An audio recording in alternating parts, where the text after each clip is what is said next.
Spears. All right, Steven, can you hear me all right? You can just send something in the chat. Yeah, I can hear you. Oh, you can't hear me. If you said something out loud, I can't hear it. I don't think that there's like the speakers make sound in here. So if you can thumbs up. Okay, cool. Thank you.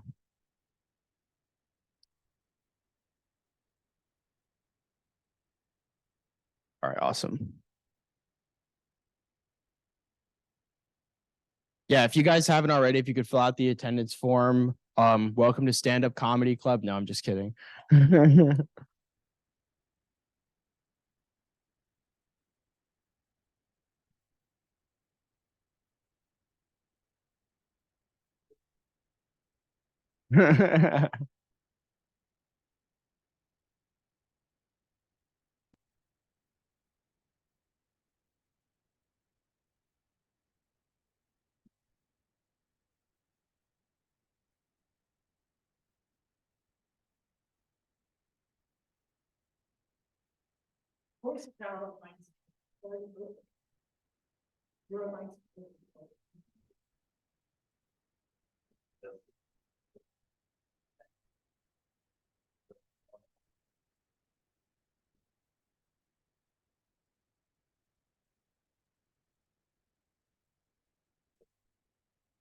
So after the slides, we're thinking maybe panel and then individual.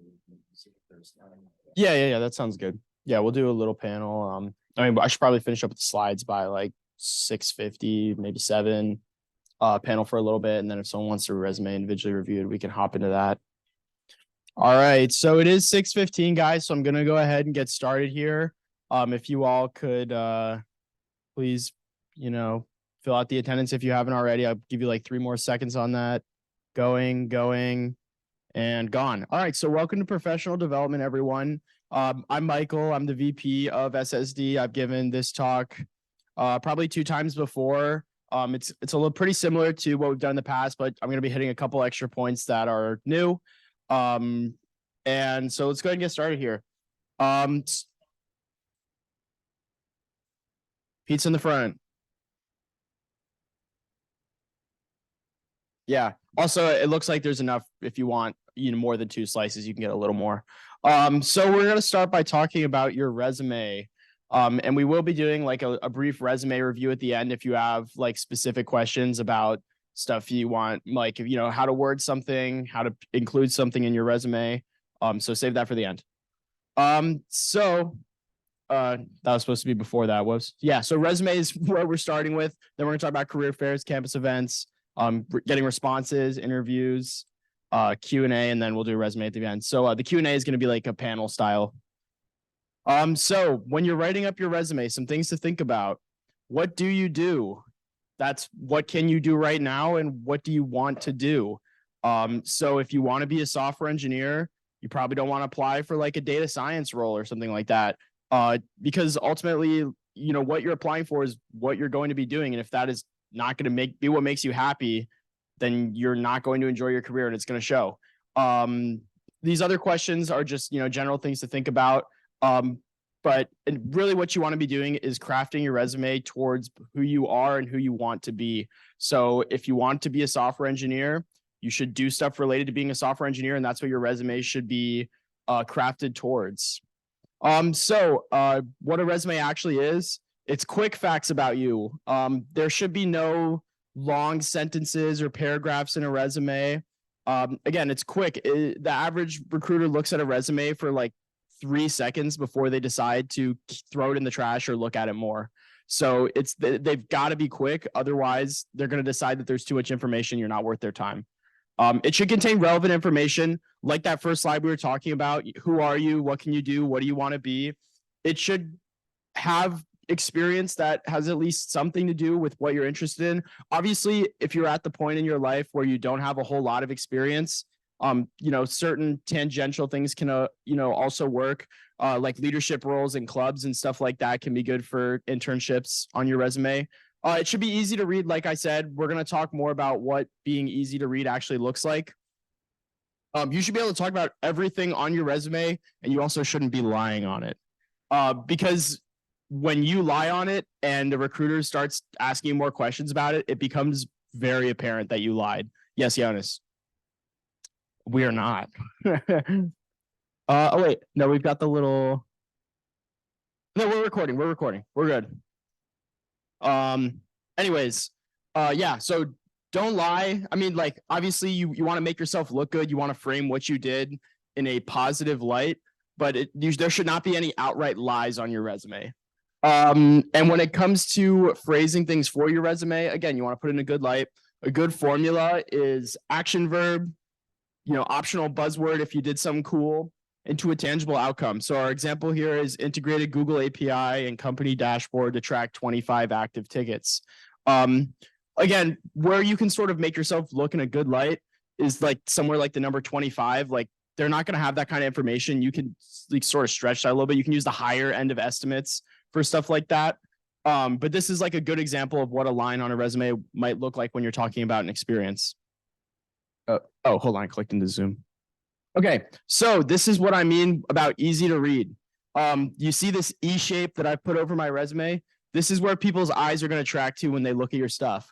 So at the top, you can see that first top of the E is my education. They're going to know that I'm a UF student. Professional experience, they're probably just going to look at the first one. I'm going to be honest, maybe the second. So, I've got a software engineering internship as the first thing on my professional experience. And then maybe towards the bottom somewhere, they might look at your skills or some of your other stuff, scholarship recipient. I've got like a Swamp Pack submission in there as well.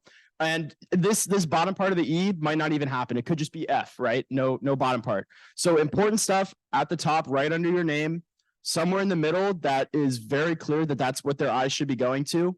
And then along the side, they might look at the titles, be like, okay, you've got some professional experience, some development skills. They might just look at this extracurricular activities and they're like, okay, he's done a couple things on campus. I'm not going to read them, but that's cool. So I'm just being realistic here. They're not going to spend a whole lot of time looking at it, so it's got to pop. This is what your resume should not look like. Yeah, this slide's a classic. There's so many things wrong with this resume, not just that it's My Little Pony themed, but also the fact that if you read it, it like reads like a story and it's full sentences. That's definitely not what your resume should be like. It's very cluttered. A resume scanner is not going to have any idea what to make of this, and probably a reasonable person wouldn't either. If you were to apply the E method, we've got My Little Resume as one of the prongs. I don't know, one of the unicorns here at the bottom, and then the adventure is far from over. What will this little pony do next? Like, this resume is going straight to the garbage. All right, so what to do when it comes to content? Organize it with simple, intuitive headers. So for mine, as you saw, I've got like education, professional experience, extracurricular activities, and leadership. And then I think like awards and scholarships or something like that, or that one's optional. Keep it super short, easy to read. Make sure your skills stand out and include relevant information. One common header that I hear people ask about is like an objective statement. I'm of the school of thought that it really doesn't do anything. A lot of the times it's like, I'm a UF student looking for a software engineer internship where I can apply myself. Like, duh, that's why you applied. So in my opinion, you don't really need that. You could put that real estate to way more valuable stuff to actually explain why you should be getting the internship and not why you want it, because it's obvious that you want it if you applied. If you don't have a lot on your resume, again, this is why people usually have an objective statement, is because they don't have a lot of stuff. So some alternative ideas could be school projects, especially if it's a unique project. For example, like your data structures project is like a unique application of data structures. Your software engineering, intro to software engineering project, especially if you were like the Scrum Master or the product manager for it. And also, you should probably put a lot of work into those projects. That's like, pretty good resume point. So if you're in those classes, actually work on them. If you're applying to a company that doesn't get a lot of candidates from your school, so if it's like a generic project, but you're applying to somewhere like, Seattle or something like that, they probably might not get a whole lot of UF students. Or the project was from a really small class. So for example, I took a class called like Intro to Bioinformatics, where I scanned genomes and like, found if people had cancer and stuff like that. It's pretty unique, even though everyone in the class like did a similar project. That might be worth putting if I was interested in like data science. And you don't have to mention that they were class projects. If you're worried about that, just food for thought. And then when it comes to personal stuff, which will probably help you grow a lot more than the school projects will, you could do smaller projects. For example, hackathons, shell hacks. I think registration did just close, but there's the UF hackathon and stuff like that. And there's all kinds of hackathons. There's remote ones as well. Like you don't have to drive somewhere if that's what you're worried about.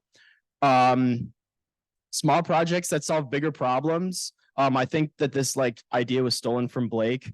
Something like a command line utility that helps you collect data for a project in another class, or just like, writing like a helper library or something like that. I used one of Blake's libraries called Storm in my hackathon project to parse some files because I didn't feel like writing up a parser myself. So, like it works. Like people actually will, if you do something useful, people are going to actually use it as well, which is kind of cool.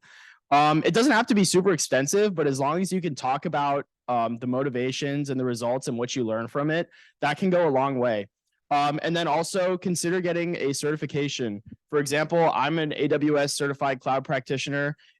I did like 30 hours worth of watching a course, and it's like $150 to take the exam. And Big W, if your employer will pay for it, because mine did, which is pretty awesome. But I mean, that's a good line to have, especially because like everyone's using the cloud nowadays. So, food for thought. If you do have a lot of you on your resume, you should probably think about what actually needs to be on what you're applying for. So again, like this is very personal. If you're applying for, data science or other specialized fields, you probably want to consider cutting some of the stuff out that's more generic or more related to like software engineering. Again, different resumes for different subjects.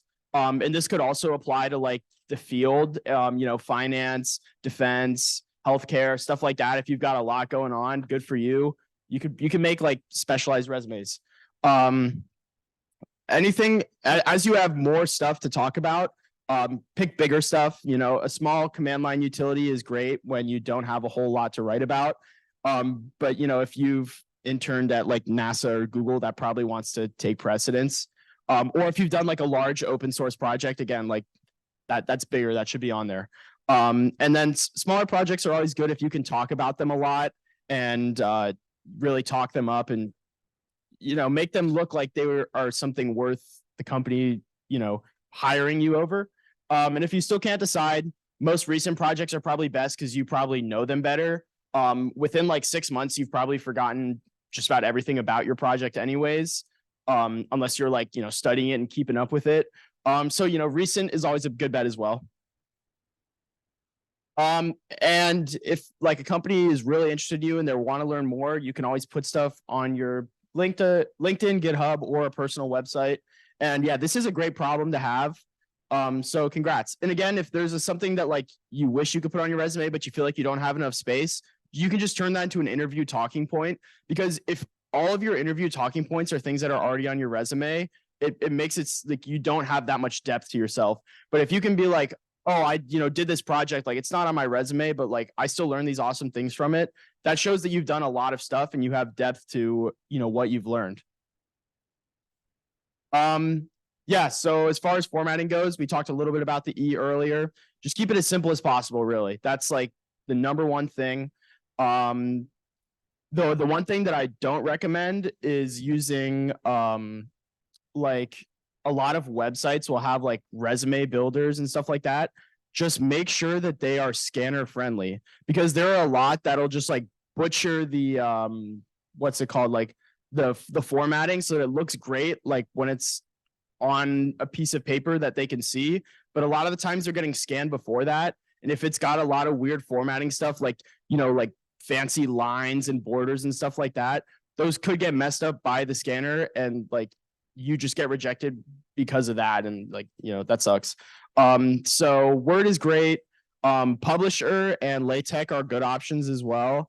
But again, like you can run your stuff through a resume scanner and make sure that it's picking out the right stuff. Also, like a lot of the times when you apply to a job and some of the fields are like auto-filled from your resume, if those fields are super butchered, that means your resume is probably not very scanner friendly. You should look into getting it changed up. Never submit a Word doc. Change everything to a PDF just for PDFs are usually what gets scanned best anyways. So yeah, PDF can't get edited. That's what you want. Yeah, so these are some examples of some okay ones. I'm going to talk about what I like and what I don't like in each of these. The left one, the reason that I like it is because it's got a decent decent points about what's going on. Things I don't like, the career objective, I already talked about that. I'm not a big fan. Stuff along the side can get screwed up over scanners. And also, again, like when you're doing an E, recruiter might not bother to like look over here on the side. I would say for the side, that's where you could put like maybe some personal stuff like your contact info. But skills like this, you probably want to have like in a main point where they're going to be seen. And soft skills, like this shouldn't be on your resume. Adaptability, strong work ethic, quick learner, like each of those things means absolutely nothing. Okay, so this one is a better resume. So like this one is like, this is okay, but this is better. The only thing that I really don't like about this one, other than the career objective, is like these lines, because again, a lot of the times, like when you export this as a PDF, it's like trying to build this line out of like a character or something like that, and it'll just get screwed up in a resume reader. So make your life easier. This doesn't make like, this is not going to make or break anything. Just don't use the line. There's no reason for it. But yeah, good sections though on the right one, except for the career objective. Education, courses could probably go in education, but technical skills is good. Work experience, the more work experience you have, the higher it should be on your resume. And by the time you graduate and have a couple full-time jobs, like education should not be number one anymore. Like right now in undergrad, it's fine to have education number one because they're looking to hire people who are graduating, you know, in the next couple of years. So they're like, okay, this guy's looking for an internship. But as you get more stuff, education loses its priority because it's just further in the past, really. And what you've learned, you know, in the industry is a lot more important. LinkedIn. So this URL is just going to take you to my LinkedIn. Feel free to connect with me.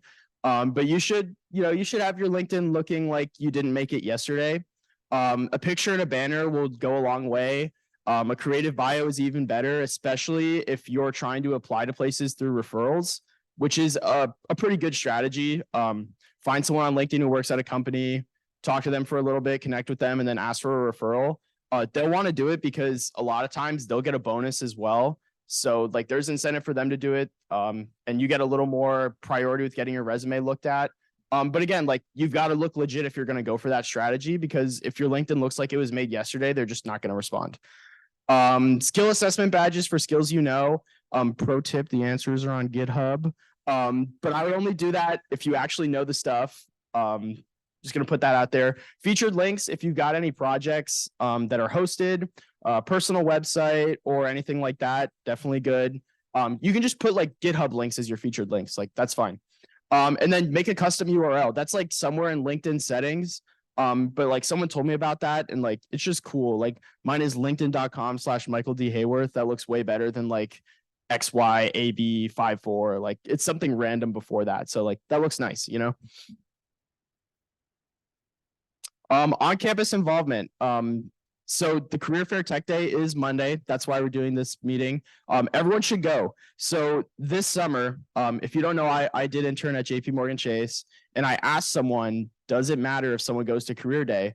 And they're like, yes. When we finish Career Day, they said they like to go to the social. They go to the social at the end of Career Day, and they set all the resumes aside. They go through them. They put aside the keepers.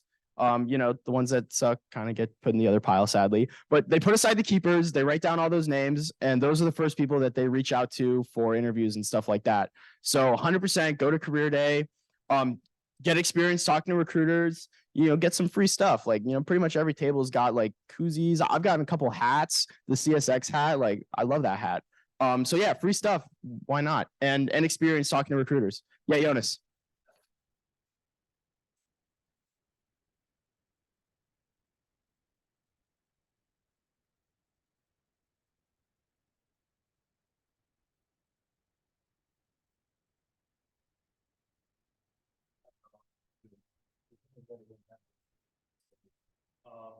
Even if you don't think something's gonna be significant, a recruiter from a company you're really interested in might just come out of the blue, but you gotta go and make that connection and make a good impression. So it's not the same, this thing has happened with both of us. Yeah, it matters. Definitely go. And then other campus involvement, you're already here, which is great. That's a lot more than most people can say. You know, there's what, like a couple thousand CS majors and there's like 30 people in this room. Get involved with clubs. They make great resume points. They make great interview talking points. And, you know, just the fact that you're here, like, shows that you've got some commitment. So, you know, show up to clubs, you'll learn more stuff that way. And then Swamp Hacks is also great. I've had that on my resume.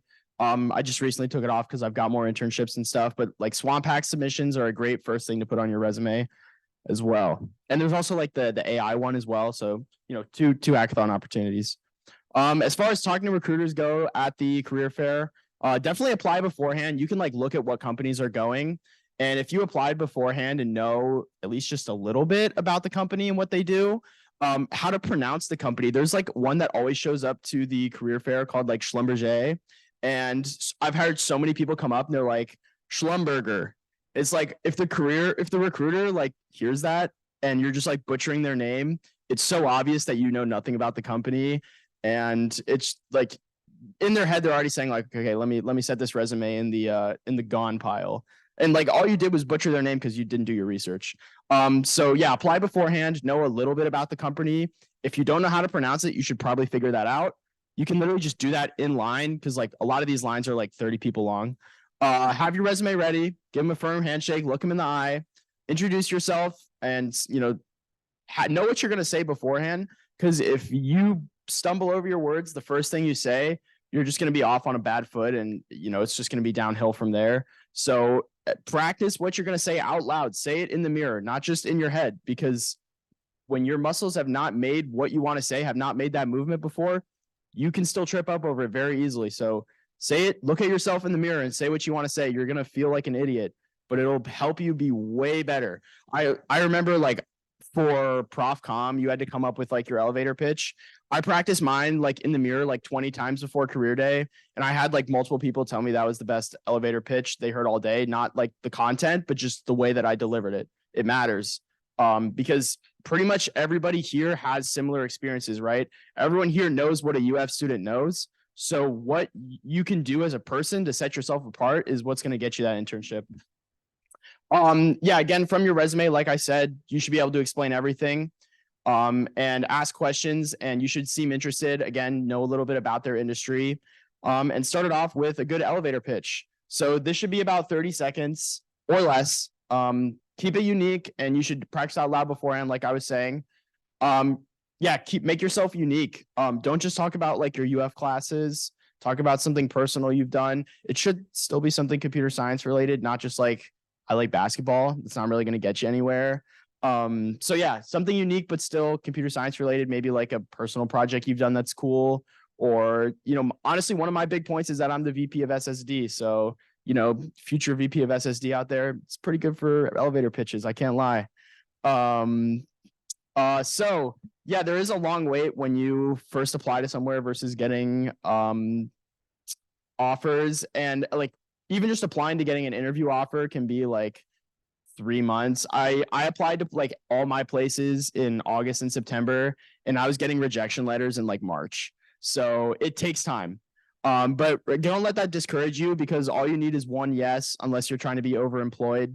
In which case you probably know more about interviewing than I do, so don't worry about it. So types of interviews. There are first initial screenings, which is an introductory call with a HR recruiter or hiring manager, just to make sure that like you're not crazy or something like that. And that you are who you say you are. They might like say like C++ or something like that, but they have no idea what it is. You can just be like, oh yeah, I did a project in C++. They're like, okay, let me check that off. Like they don't really know. Like they're just making sure that you are who you say you are. And it'll probably be to like set up an actual interview with an engineer at some point. They're going to discuss stuff like interviewing, compensation, and benefits. Maybe they might also save that for the end when you actually get the hire offer. They might talk a little bit about your background, goals, skills, and culture fit. Again, this is mostly going to be for non-technical stuff. So like they're not going to be like, oh, C++ is on your resume. What's a pointer? Don't worry about it. Just make sure you review the company a little beforehand, like know what they actually do. You'd be surprised. Like if you've never heard of the company before, you should just like read the Wikipedia page at least. And yeah, be ready to ask a couple questions. They could be as simple as like, what's it like to work at the company? What's the average day like? Why did you choose to work at this company? Especially something that gets them talking and makes you seem like a real person and not just like yeah, I did C++. Yeah, I want this job. Yeah, I want this internship. Something that makes you seem like a real person and create that connection is going to be way better for actually getting the job. Technical interviews. This is what is like, really matters, what you should really be paying your focus on. It's a programming exercise to show that you're able to do things that you'll never need to do for the job. And ChatGPT can probably solve any technical interview problem better than you. So there's that. Still, you do need to perform well and demonstrate some level of technical ability and proficiency. Good interviews focus more on your thought process compared to the problem itself. I have done a couple of technical interviews where the engineer literally like just sits there and like doesn't like have me explain anything. And so I just start talking myself. I don't know if it's worth anything, but like literally they just want me to pass the test cases. So that's kind of a bad interview. You should be talking. You should be like, listen, I know how to do this. I think, a map is the best solution to this because I can find what I want to know of one time. Points like that is going to show that you actually understand designing algorithms, which is what the technical interview is about. And practice makes perfect. There are plenty of things, there's like a UF LeetCode Discord server. You can just do LeetCode on your own. I did the daily problem for like 6 months when I was like trying to get my first internship. So, it sucks. It does, but like, you just got to do it. It's, part of the life. Oh, here we go. LeetCode, Interview Cake, or other related sites. And there's also, pretty popular, I think it's like a PDF at this point, Crack the Coding Interview or something like that. Pretty well known. It's a little old, but the stuff in there is still relevant. And mock interviews, you can do them in SSD hackathons. Just find a friend and ask him to do a question and talk through it. When you're talking through it to someone who knows the answer and can give you hints, because a lot of the times in a technical interview, if you're stuck but you're like reasoning out loud, they might give you a little hint to go in the right direction. So, do that with your friends, practice that. Just don't use ChatGPT in the actual interview, because when they ask you about why you did a choice and you have no idea, like you're just not getting the job. So just don't use ChatGPT. Even if you reason through a brute force solution yourself, it's better than just instantly spitting out, like the best approach. So some tips, know what resources you can use. I've asked an interview, like, can I pull up the language docs right now? And they're like, yeah, go ahead. Other times they're like, it doesn't need to compile. I just want to hear your reasoning. Like there's a complete spectrum. Just ask the person who's interviewing you. Other references, libraries, can you Google something real quick? A lot of places are fine with that. They're like, yeah, just Google it real quick. No worries. Other places, they don't want you doing that. Clarify questions about requirements as much as possible. Should my answer look like this? Is there anything I can or can't use? Can I use the standard library, right? Like, that's important. Can this number be negative? Can the output be 0? And again, explain your thought process. Upfront planning as well. So before you even start typing something up, just think it through. Okay, so this is what I want to happen. We'll talk about like, taking the square root of a number. Okay, so I want my input is a whole number and I want the output to be another whole number. And it's this, when you multiply that number by itself, it equals the input. Just something like that. So that you're telling the recruiter that you paid attention to what the problem is, and now you're going to go solve it. And, if you talk a little bit, you're like, okay, I know the standard library has a square root function. I'm going to start there. obviously like that's a one-line solution, but when it comes to more complex things, if you talk about what your initial approach might be, and then you set about doing it, that's a great start. Focus on why. Again, this is what I was talking about. For example, using a map over a set, these things matter. You can do the same thing with both of these, but one will be better than the other, especially in like leak code problems where there's one like optimal solution a lot of the time. And if you get stuck, the interviewer may be willing to point you in the right direction. That's happened to me in places where I've gotten offers where like I didn't know what to do next. And I was like, okay, I'm here right now, but I'm not really sure what next. And they give me a hint and then I keep going. Like that's not the end of the interview. The interview is not done when you like are stuck on something small. So technical interview prep, go in with a plan. Doing random leak code problems will not get you very far. Especially if like you type in a brute force solution and then you just go look at the optimal solution. Like you didn't learn anything there. You just learned how to answer that one problem. So learn concepts. So there's a lot of like very specific types of problems and solutions like to go about a problem. For example, dynamic programming, 2-pointer, using a map, using a set, stuff like that. Like there are I think there's like 12 or 15 or something like that, like very common leak code problem approaches. And you can solve many, many, many leak code problems with just these 12 to 15 approaches. So if you knew all of those, then you know more than someone who's answered 400 out of 600 leak code problems and just memorize how to do it. So questions will vary crazily in difficulty. Prestigious places sometimes give you easy questions. There are also places that'll give you like 2 leak code hards, like it's random. And sometimes, one person gets easy interviews, one person gets a hard interview. We don't know everything. So it is a little bit of luck of the draw. But just, you can get discouraged easily if you don't know the fundamentals. Like I was talking about those like 12 to 15 approaches, you can just Google them. It's like 2-pointer, using a set or a map, dynamic programming. There's more, but I don't remember them. You should know all the basic data structures. So if you haven't taken data structures yet, you might want to look up on those if you're trying to interview somewhere. An array, a linked list, a tree, a graph, a map, a set, a heap, stuff like that. Heaps are really great for a lot of leak code problems. 2-pointers, backtracking, dynamic programming. And there are like reduced sets of like the most common and most important problems to know. And the reason that like they make, so these like line 75 is 75 important problems, grind 75 is 75, NeetCode 150 is 150 problems. You should like be able to extract what the fundamentals are out of each of those problems.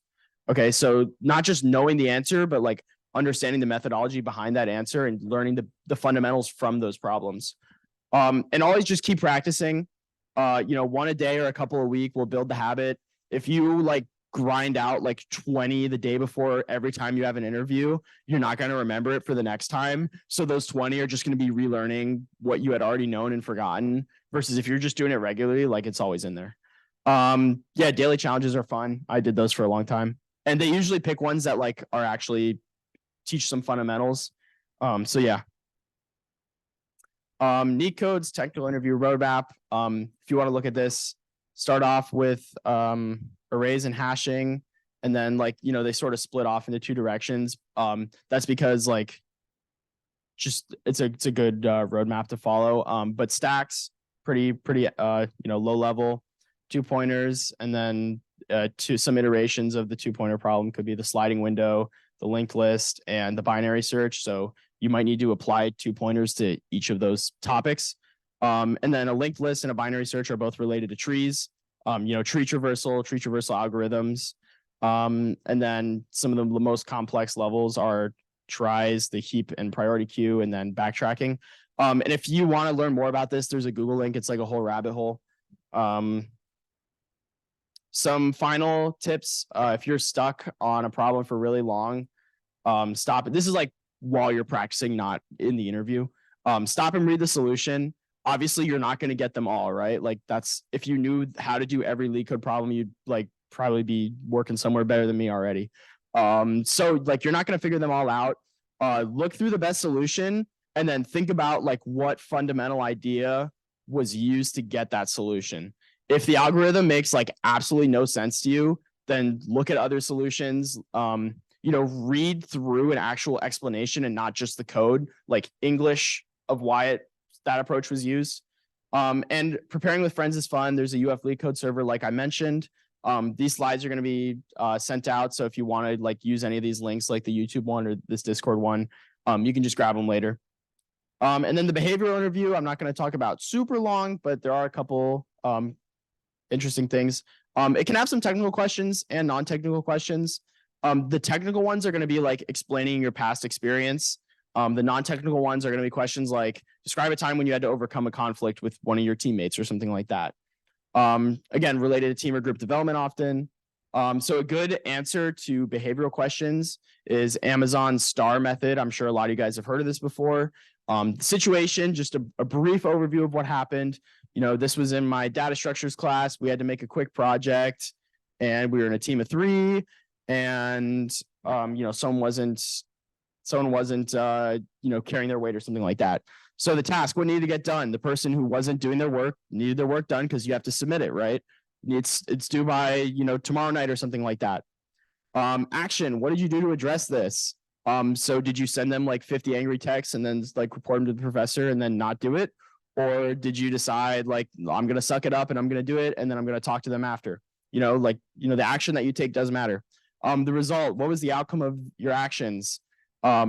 This isn't necessarily just like your grade, like, oh, I got 100 on the assignment still. That's not really what they're looking for. It's like, what did you learn? And which is why I sort of added another R, which is reflect. How did this make you a better person or a better developer? So you can sort of combine these into the same R, but I just put the 2 because, you need to talk about the result and also reflect on how it changed you. STAR method, good to remember. A great behavioral interview can make up for a not so great technical round. There are a lot of places that are focused more on the culture and they're like, we can teach them to code. That's no problem. Even in technical rounds, you will get a couple minutes to ask your interviewer questions. Take huge advantage of this because this is where you prove that you are not just like an AI robot who can answer these questions, but you're like an actual person who can bring something to the company. And it's like a mini behavioral interview. So your technical interview will often be with like an engineer who works at that company. So talk about, what's your favorite technology that you've used? Is there anything that you don't like about the company? How long have you been working at the company? And if they say a long time, like, why are you still here? What made you decide to stay? Stuff like that shows that you're actually interested in what's going on. And also ask questions during your behavioral interview, like the real one as well. It can be an HR person or it can be an engineer. Either way, you should have some questions in mind about, what it's like to be there, what it's like to work there, and if they like their job, because at the end of the day, an interview is for them to decide if you want the job, but also for you to decide if you want the job as well, because there will be a point in your life where you get multiple job offers and you got to pick one. And if you ask them absolutely no questions about what it's like to work there, then you're just gonna be taking a shot in the dark. Ask questions that show your advanced knowledge. I've already talked about this. Various technologies that you've used. So for example, like, oh, I'm familiar with the cloud from this project. What's your guys' cloud solutions looking like right now? Something like that sort of hints in that your stuff, without just being like, hi, I know how to use the cloud. When you form it into a question and that gets a conversation going, it's a lot better of an opener. Again, a bit of research into your company stack may help. So for example, I worked at JP Morgan Chase this summer. I've heard from, someone at some point that they use a lot of Spring Boot. I wrote a project in Spring Boot and then I was talking to them about Spring Boot at the career fair. That's way more than a lot of that's what's going to set you apart. Ask about more than just code. So like Agile, what kind of methodologies they use for development, documentation and PR standards, like questions like that show that like you actually know what you're talking about. And it may sound boring, but they're like, oh, wow, nobody's asked me about anything like that before. Their architecture, their design concepts, like, do you have, like I said, do you have stuff in the cloud? When you can talk about more than just like, oh, do you use Java or C++, it's going to take you a lot further. Anything that the average computer science student might not. And this is your chance to show off stuff you've learned in SSD. Demonstrate you're an eager learner. Don't just say that you're an eager learner because like people put that on their stuff and it means absolutely nothing. Find out about this can be like a little bit more about when you're actually in the job, but like during the behavior interview and the technical interview, ask about their systems. And you'll be ahead if you get an offer, but also just it shows that you're an eager learner and not just it's like words on a paper. And soft skills, like I said, I told everyone to not put these on your resume. That's because you should show them in your behavioral interview. Talk about your leadership role in a group project, all that fun stuff. I'm not gonna hark on these too long because I've talked about a lot of this stuff. Don't be the guy who's a great coder but has zero social skills. Make sure you speak eloquently during your interview. Like I'm talking to y'all right now, and I would say it's pretty easy to understand me. I was talking like this and, don't have good social skills. You're not going to understand me as well. And I also look like I don't know what I'm talking about. So just being up here, talking clearly, making eye contact, it goes a long way. And your interviewer will have to work with you for 40 hours a week. So if they don't like you, they probably won't get the job, especially if they're like an engineer. Okay, so that is the end of my official slides. We're going to go ahead and start a panel. Just up here, if you have any questions about our experience, our interviews, stuff like that. Jonas and I are the only ones listed, but like officers or someone with a lot of experience, if y'all want to hop on, you can.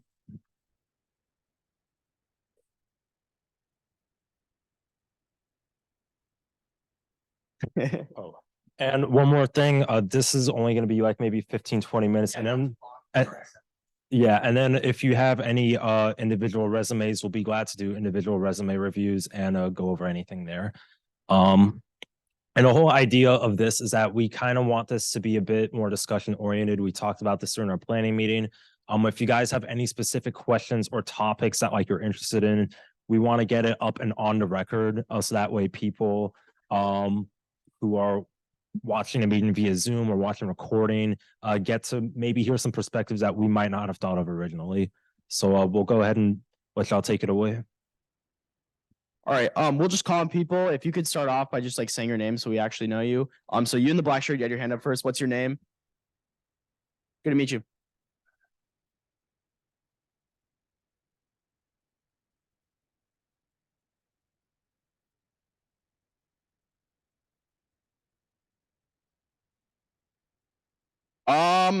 So it depends on how extensive your projects are. If they're only, I would say like I was at the point where I had my education top until I had like 3 solid computer science related internships under my belt.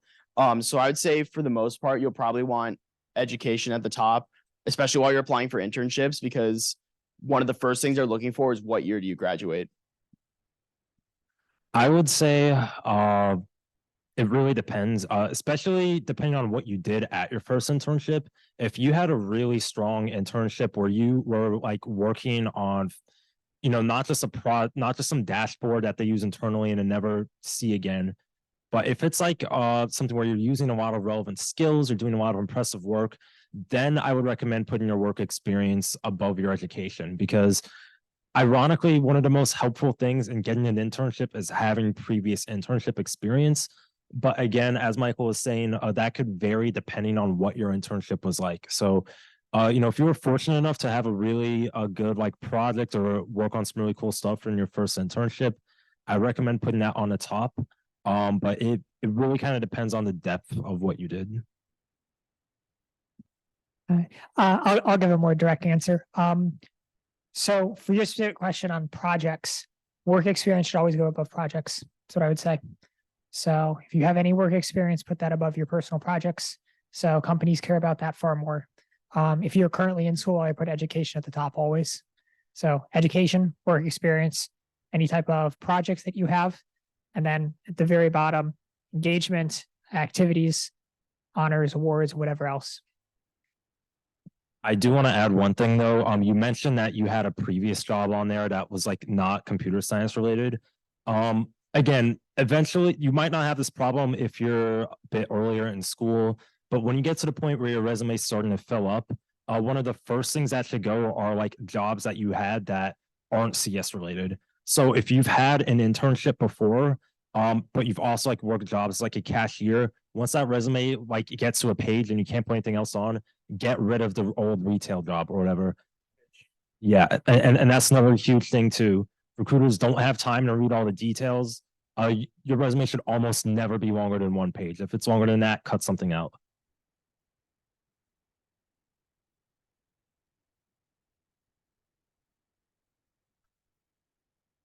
They've either rejected you or have ignored you in the past. And you're kind of thinking about maybe approaching them again. How would you handle that? And is there any value with you? Depends on the company. Somewhere like Google, you could apply probably like every 6 months and you'd be fine, like maybe even every 4. If it's like a small startup, you'd probably want to increase that threshold to like a year maybe. But you know, a lot changes, especially when you're a college student. So the reason that you were rejected the first time could simply be that you weren't graduating soon enough. And if it's, you know, like if you said if it's like a small place you really wanted to get into, then you maybe consider like getting into contact with someone who works there, connect with someone on LinkedIn, you know, talk to them a little bit, and then, you know, get a referral or something like that could be a good option. Yeah, I have to say +1 on the whole referral thing. If you have like someone from the inside who can kind of help you get in, one of the hardest steps is getting past that initial screen, especially if you're at a big company that like just gets a massive trove of applications. Although one other point I want to add is like try not to tie your hopes too much to a single company. If any of you guys were aware of the last year recruiting season, there was a bit of a tech recession. People who had return offers from some pretty good companies had them rescinded. People who had like FANG internships previously were struggling to even get interviews at certain points. So, you know, the big thing you have to remember is as much as you might want to get into a certain company, at the end of the day, like you're just another number to them. And even if you've like even if you get in the company and you're there for a while and you do a great job, when layoff time comes, they're not really going to care. So like, I would just like to strongly recommend against like kind of beating yourself up if you don't get into a certain company or if you're too narrowly focused on a specific field, because especially for your first internship, it's a numbers game and it's really going to be about quantity over quality, like when you're doing those applications. Yeah, I don't have that much particular to add, but to what Jonas said, it is very much cutthroat when it comes to any type of recruiting or industry things, especially nowadays. Over the last year, it's gotten far worse in industry. So start looking now, particularly anyone graduating, you know, in the next year or even this semester. You will need numbers on your side. That's just the unfortunate truth of the way the ecosystem is right now.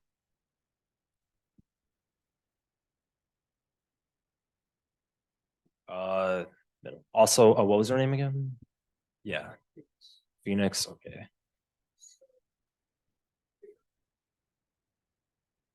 Mhm.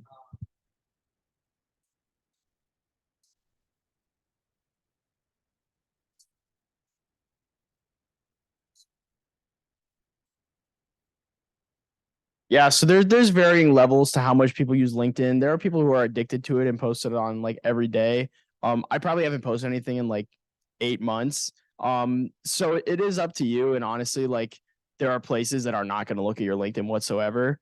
I would say if you're trying to get referrals to places, then consider posting, you know, when you do something or an assignment that you're proud of or a personal project that you're proud of.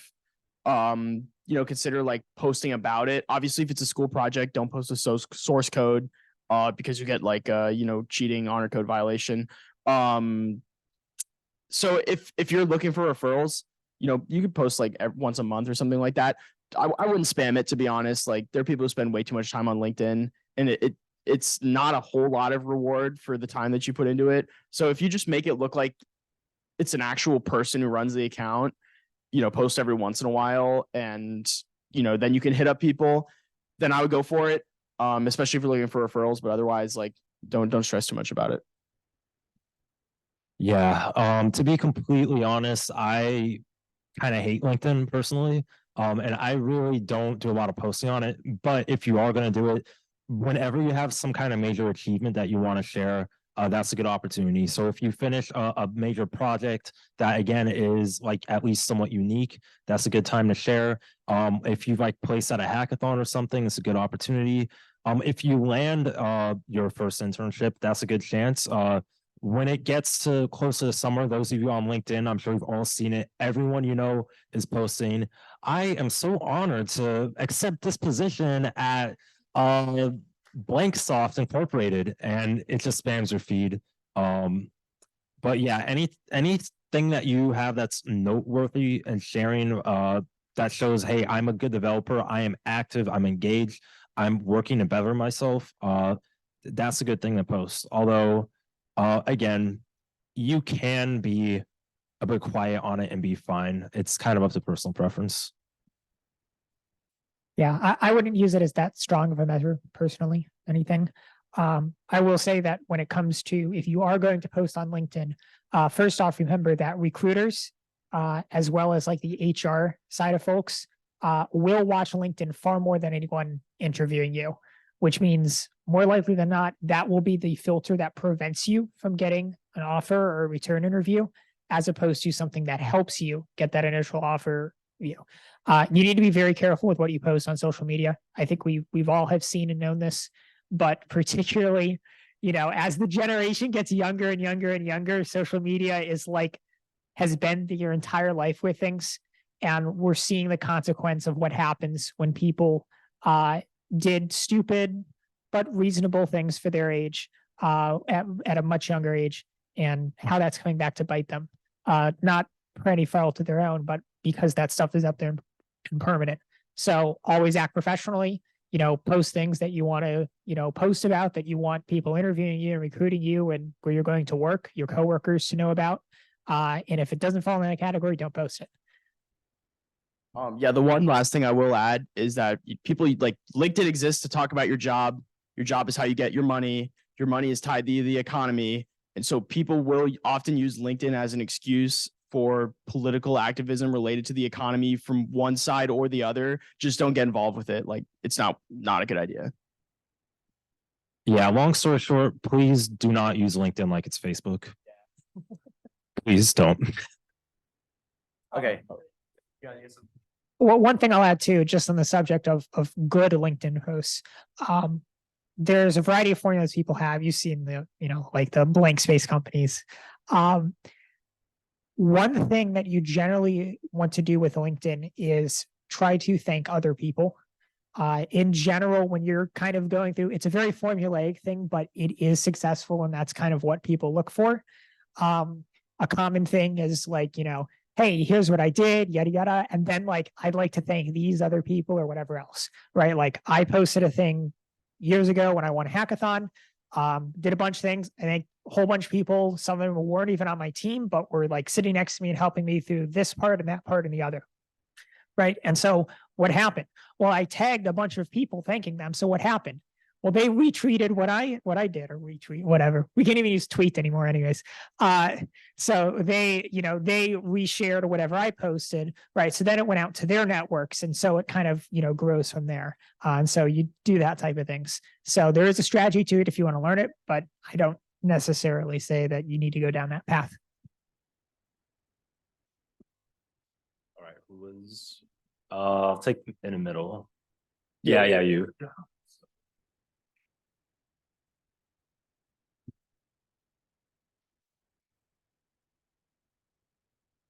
Mm-hmm.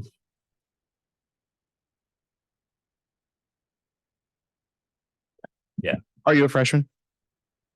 You're juniors?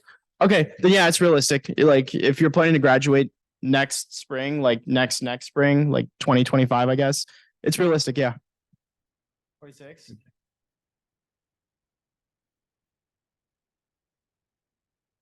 Oh, okay. So you're a transfer. I would say it's still realistic, to be honest, as long as you have the stuff on your resume to back it up. One thing I will add is that, in my opinion, it's never too early to really start trying to get internships.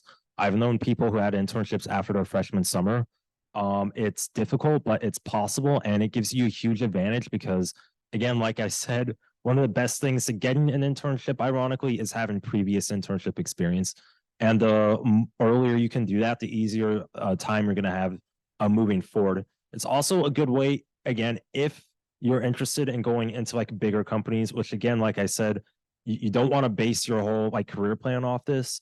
But if you're interested in it, a good thing to do is to go for like a smaller mid-sized company in either your freshman or sophomore summer. And then once you have a bit more experience, you can apply to some of these higher paying companies in your junior year, maybe. But again, it's more difficult to like get those early internships because you'll need to have some projects. You might be going against some people who have like been programming since they were in high school.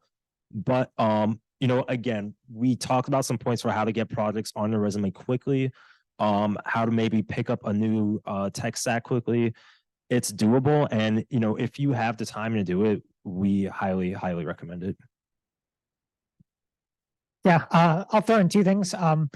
First is, doesn't apply to your situation, but for people who are incoming freshmen, there are a number of programs that companies will offer specifically for freshmen internships. So you can look for those types of opportunities. That's helpful. The other thing is data structures, right? I don't think people have mentioned this yet, but data structures is one of the core CS curriculum classes. It is effectively the foundation of almost all technical interviews. So you will pretty much need to be, I'm not saying you have to take the class or like be in it, but you need to be at the level of data structures to be competitive, right? That's just the hard truth of it.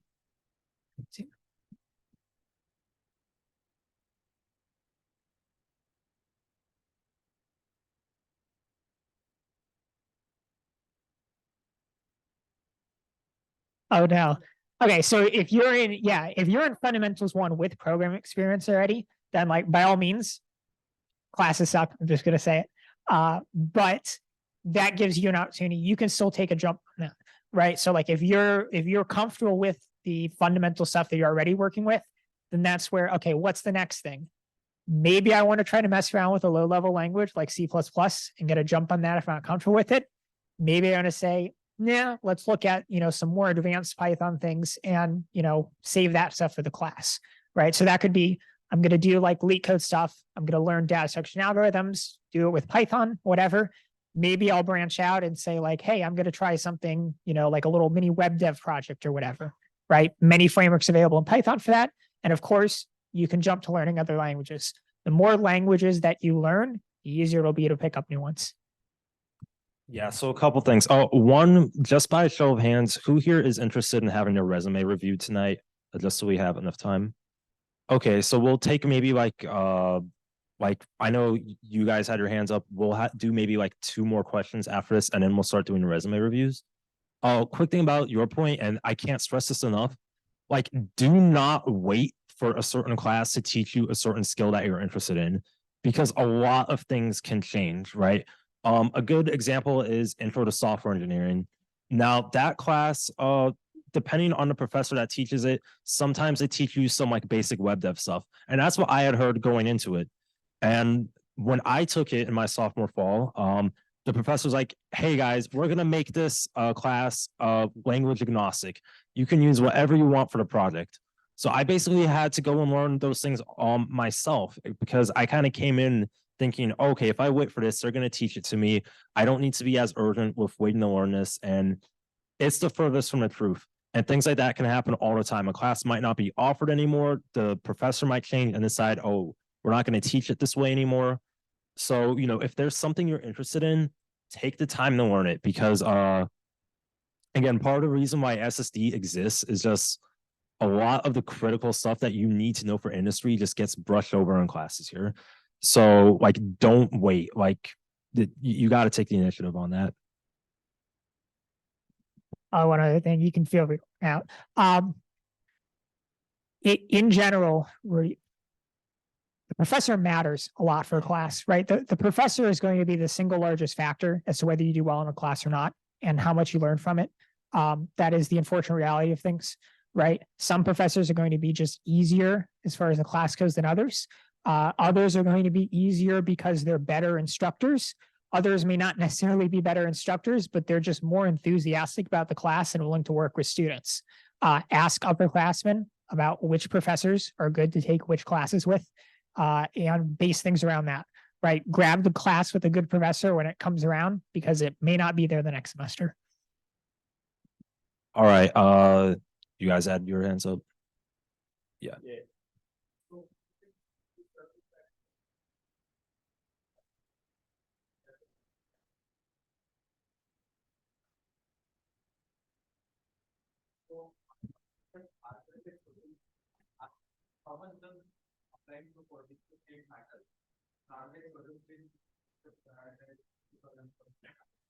Okay, so yeah, I didn't, that's not actually quite what I said. What I said was if you're applying to somewhere in Seattle, they probably haven't seen your school's like regular projects as much. So like, you know, a project that you always do, for example, like a software engineering project from CEN 3101, they might not see that, but you actually did bring up a point that I didn't really talk on, and that's that a company who is in Seattle and hasn't heard of UF could be less likely to hire a UF student. Like companies in Florida know about UF because UF is everywhere in Florida. And so applying to local places in Florida and the South in general is probably a better bet. That's like, that's not that huge of a deal though. I would apply to places. Like I wouldn't choose and say, hey, I'm not going to apply to somewhere because they're far away. For example, like I got an offer from Walmart who's in Arkansas. Like it really doesn't matter that much, but like that does play a factor because a lot of companies that go to the career fair are local to Florida, and they will hire UF students because they go to the career fair and know what UF students know and know how UF students will perform in the internship. So that is like a small factor, but again, don't let that be the reason that you choose to apply or not apply. Yeah, again, just to be a bit more clear, it's not necessarily about the location itself, but how many UF students that specific company gets. I don't think Seattle is the best city that you could have picked as an example, just because there's so many big tech companies in Seattle that eventually they're going to get people from all schools. Now, if you go and like you put the Minesweeper project that everyone in this room has done, if you go and put that on your resume, maybe the recruiters might not notice it, but they also might. So it's kind of risky. I mean, you see the guy who's sitting to the left of you in a green shirt? He used Seattle as an example. I randomly ran into him in a comic shop in Seattle this summer. So it's not based just on a city because there are a lot of UF alumni up in Seattle. And again, that's a bit of a risk that you might take. I would say the size of the company matters more than anything else. If you're applying to a small company in the like with 100 employees, right? It doesn't really matter where they are. The odds that they have interviewed someone from UF before are going to be much smaller, meaning that if you want to put a class project on a resume, you'll be more likely to get away with it because they just haven't seen it before. So I would argue it's really more about who the company has seen before as opposed to where they are. Yeah. So one example of this is I've talked with Google recruiters and just colloquially, because I used to volunteer for the career fair. So I would some people afterwards, and they know the Minesweeper project inside and out. Right. Long story short, programming one of those had a final project, which was this Minesweeper thing, and it showed up onto everyone's resume for like 2 years. Right. And they knew it time and time again. Like it was a classic thing. Right. Like she even started keeping count of how many Minesweeper resumes that she was given. Right. Now, the other thing about this is that, like, I'm not going to say that, people can't take, hey, this Minesweeper class project, here's some, cool things that I did with it. Right. I'm not saying it's not possible. I'm saying it's highly, highly unlikely. And it will set the conversation off on the wrong foot if you go there. Right. And because that's going to be the thing where basically you're going to spend the next chunk of like you talking about project, trying to convince them that you did something meaningful where after they've already like, oh, it's just the same class project again. So what you want to find personal projects that, are unique, that you kind of took initiative on and that you can explain well. Right. And the fact of the matter is the class project, you're probably not going to be able to explain it too well. For the simple reason of that you generally learn more by exploring a problem space and then solving a computer science piece in that area than implementing a specification given to you as part of a class. All right, I think we have time. One more question. Yeah.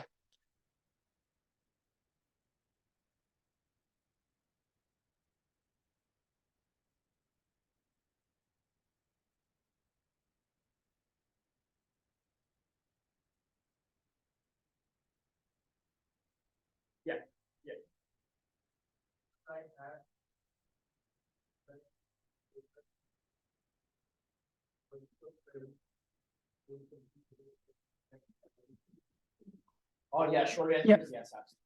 Yes. Mhm.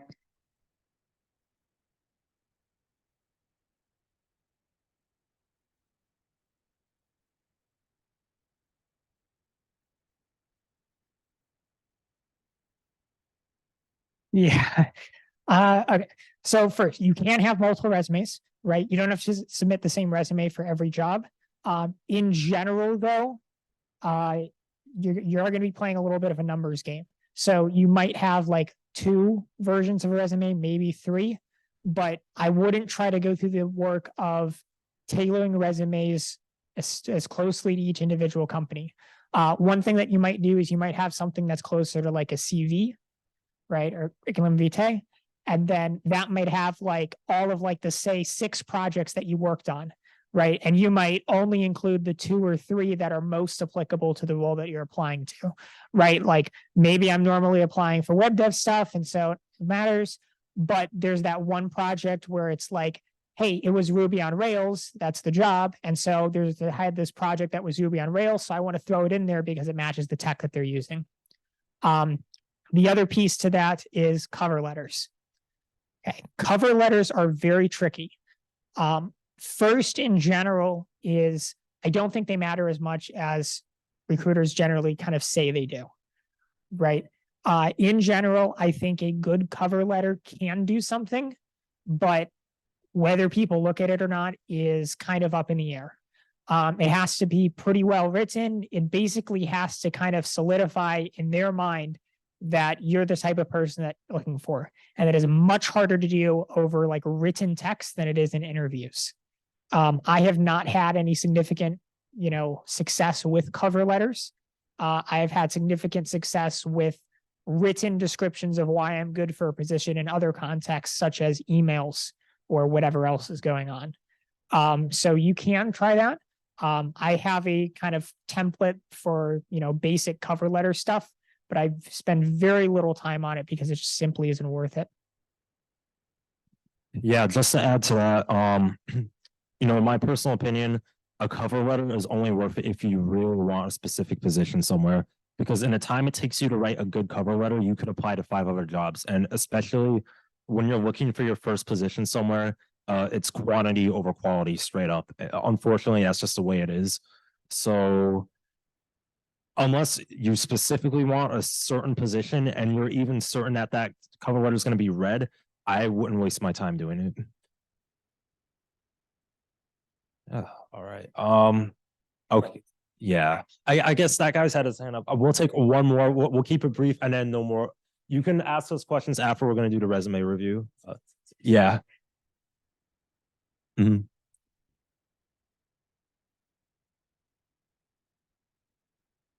Mine's under education.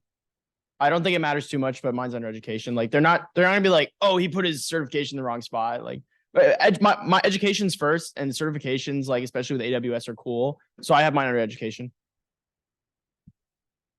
Yeah. Yes. Yeah. Look in the meeting summaries channel. That's where we post any slides, demos, or recordings. So yeah, before we move on to the resume review, just kind of by a show of hands, how many of y'all liked the kind of panel format of the workshop here? Okay, awesome. So, great. We will probably do another one of these in a few weeks. Again, if we still have some pizza left over, feel free to grab a bite. We're gonna do individual resume reviews now. Next week, right here, same time, same place, we're gonna be having a social with SEC and Color Stack. We're gonna be playing games, having more pizza. It's gonna be a great time. And we really want to thank y'all for showing out tonight. Good luck this Monday at the career fair. We believe in you guys. Just the fact that you're here again shows that you're really taking more initiative than a lot of other students. So best of luck.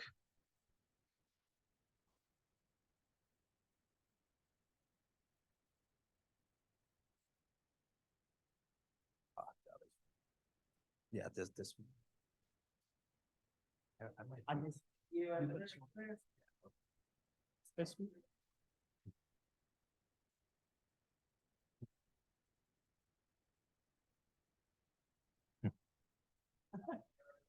And one more thing, if you have any more specific questions, always feel free to ask them in the Discord.